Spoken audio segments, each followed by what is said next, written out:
Assalamualaikum warahmatullahi wabarakatuh. Perkenalkan, nama saya Leka Safirani dengan NIM 2023 Jadi di sini saya akan menjelaskan mengenai proyek bahasa isyarat di sumber saya. Jadi di sini saya menggunakan bahasa isyarat CD. Secara umum sistem ini terdiri dari 5 bagian utama. Yang pertama adalah proses pengambilan dataset, lalu ekstraksi fitur menggunakan media pipe hands, lalu kita melakukan proses pelatihan menggunakan BI LSTM, lalu yang terakhir backendnya menggunakan Fast API. Dan front end berbasis web ini yang bakal kita gunakan nanti. Alur sistemnya tuh dari webcam, terus bakal nangkap gambar, terus media pipe-nya tuh mendeteksi posisi tangan, lalu landmark diproses oleh model BI LSTM.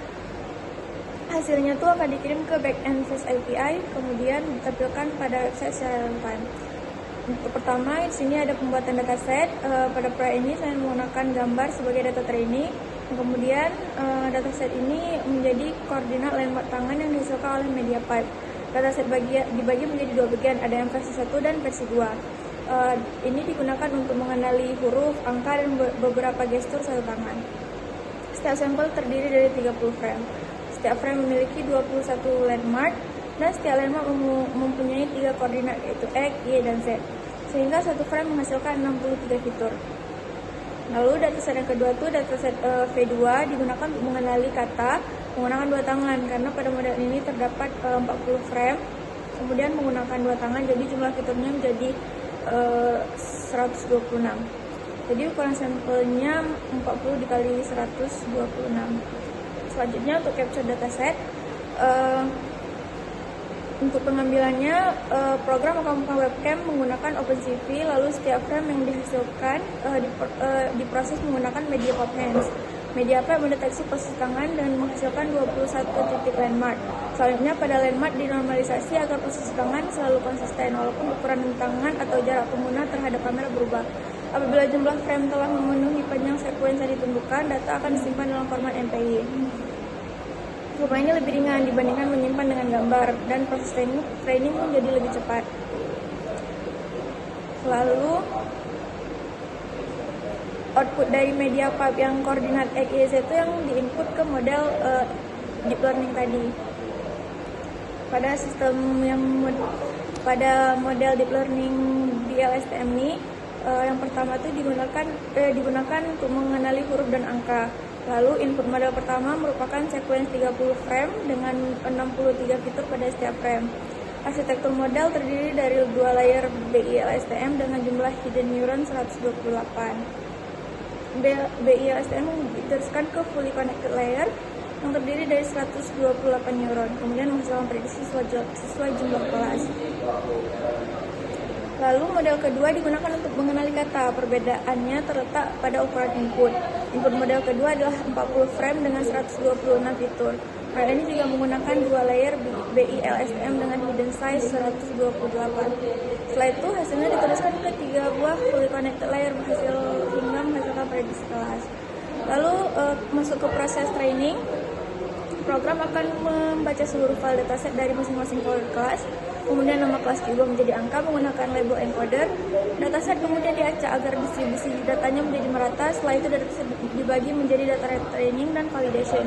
Selama proses training, model melakukan forward propagation untuk menghasilkan prediksi. Kemudian menghitung nilai loss menggunakan cross entropy loss. Selanjutnya dilakukan back propagation untuk memperbarui model menggunakan optimizer. Model dengan akurasi validasi terbaik kemudian disimpan dan digunakan pada proses inferensi.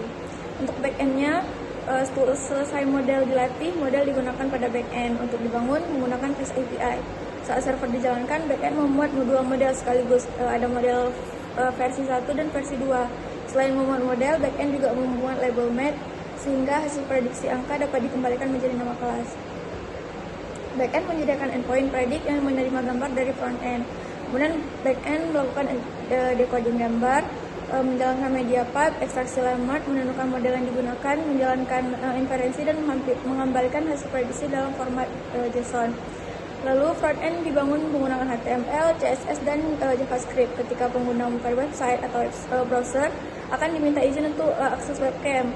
Saat tombol mulai ditekan, JavaScript akan mengambil frame dari kamera setiap 100 mili detik.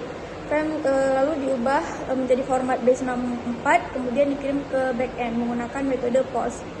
Setelah backend dikembalikan, hasil prediksi website akan memperbarui tampilan sehingga pengguna dapat melihat hasil deteksi secara langsung.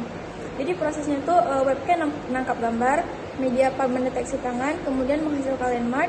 Landmark diinput menjadi input model BLSTM, model menghasilkan probabilitas untuk setiap kelas. Lalu kelas dengan probabilitas tinggi dipilih sebagai hasil prediksi. Backend mengirimkan hasil tersebut ke frontend. Kemudian frontend menampilkan hasil deteksi dan menambahkan karakter atau kata ke dalam kalimat. Selanjutnya saya akan mendemonstrasikan secara kerja sistem. Pertama, saya menjalankan backend face API, kemudian membuka website BI Sign. Setelah kamera aktif, saya menekan tombol mulai. Selanjutnya saya memperagakan beberapa gestur huruf dan angka. Sistem berhasil mengenali gestur tersebut dan menampilkan hasilnya secara real time. Kemudian saya mencoba gestur untuk menggunakan dua tangan. Backend secara otomatis menggunakan model V2.